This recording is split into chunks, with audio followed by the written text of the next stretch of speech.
আসসালামু আলাইকুম। আল্লাহর রহমতে আমি ভালো আছি, আলহামদুলিল্লাহ। আল্লাহ আপনাদেরকেও ভালো রাখুক। আমি আজকে ঘরে টুকিটাকি কাজ করব আর একটু আপনাদের সাথে শেয়ার করব। আমি নার্সারি থেকে ফুলটি নিয়ে আসছিলাম। দেখেন আমার ফুলটি কত সুন্দর ফুটছে আর একটা কি সুন্দর দেখা যাচ্ছে।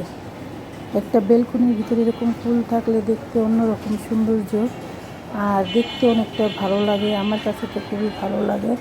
গাছগাছালি যে যতটুকু জায়গা পাবেন একটা বেলকনিতে সুন্দর ফুল লাগাবেন, ভালো লাগবে দেখতে। আর সকালে আমি সব সময় সবুজ প্রকৃতি আমার কাছে খুবই ভালো লাগে। আর এই ফাঁকে আমি টেবিলটাও পরিষ্কার করে ফেলবো। সকালে আমি টেবিলটা পরিষ্কার করে ফেলবো। এখন না টেবিলে রাতে খাওয়া দাওয়া হয়, সারাদিনই দেখা যায় টেবিলে কাজটা হয়ে যায়। আমি এই টেবিলটাও সুন্দর করে পরিষ্কার করে দিব। আর গ্লাসটিও আমার ধোয়া হয়ে গেছে। সংসার জীবন মানে কাজ, আমাদের কাজ আমাদেরই করতে হবে। কাজের ভিতরে থাকলে না অনেকটাই সময় অপচয় হয় না, সময়টা সুন্দরভাবে যায়। আর দেখা যায় অনেক সময় অনেক মাথা অন্যরকম হয়ে যায়, মাথাটাও ভালো থাকে। আর কাজকাম ভিতরে থাকলে খুবই ভালো থাকে। আমরা চেষ্টা করব সবাই কাজকামের ভিতরে থাকার জন্য।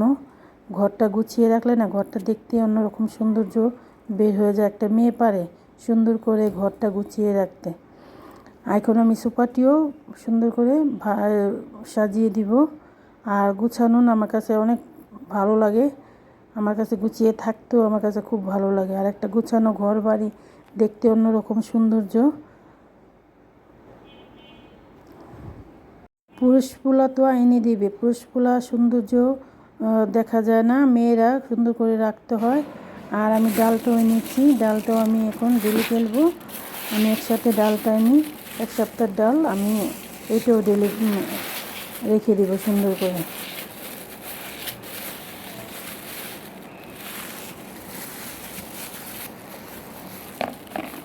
আর মধুটা আমার ছেলে খাবে। আর প্রতিদিন সকালে মধু লাগবে, মধু খায়। আর মধু খাওয়া না স্বাস্থ্যের জন্য অনেকটাই ভালো। আমি এই ফাঁকে নাস্তাটাও বানিয়ে ফেলবো।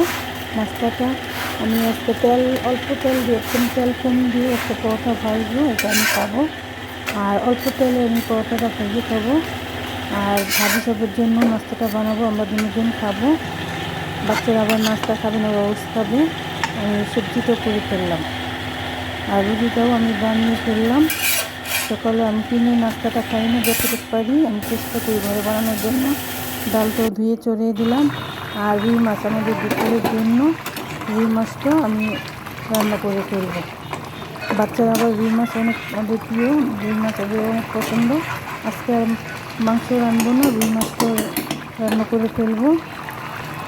আর কলা দিয়ে একটা মাগুর মাছ রান্না করবো দুটা, এটা আমি আর হাজি সাহেব খাবো। এটা আবার বাচ্চারা খাবে না, এটা আমি আর হাজি সাহেব খাবো।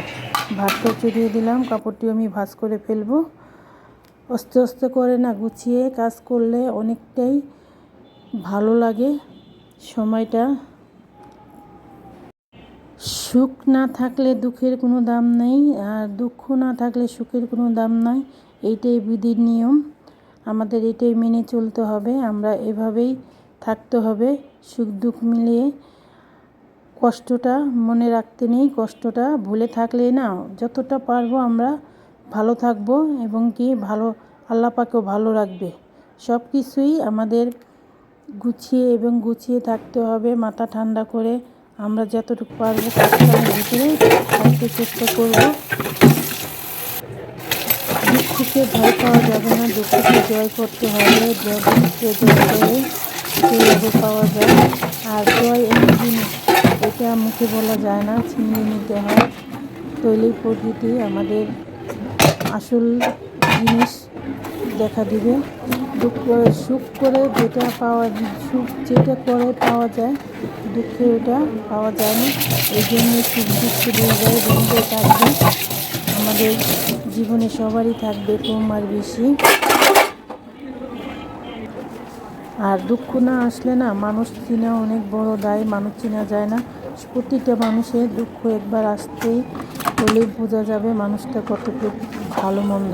এটা না মাগুর মাছ, মাগুর মাছটা আমি দিয়ে রেখেছি, মাগুর মাছ আমি দিয়ে রেখেছিলাম, ওইটা আমি এখনই করব। আর আমি একটা খিচুড়ি রান্না করছি রাতে। বৃষ্টি বৃষ্টি আসছে না, খিচুড়ি খিচুড়ি আমার হাজি সাহেব বললো খাবে, তার জন্যে একটা খিচুড়ি রান্না করলাম, আমরা সবাই খাবো। ভালো মন্দ অনেক কথা বলি, ভুল ত্রুটি হলে আপনারা ক্ষমা দৃষ্টিতে দেখবেন। ভালো মন্দ হবেই, জানি না ভিডিও কতটুকু ভালো লাগে, তারপরও পাশে থাকবেন। আসসালামু আলাইকুম, আল্লাহ হাফেজ।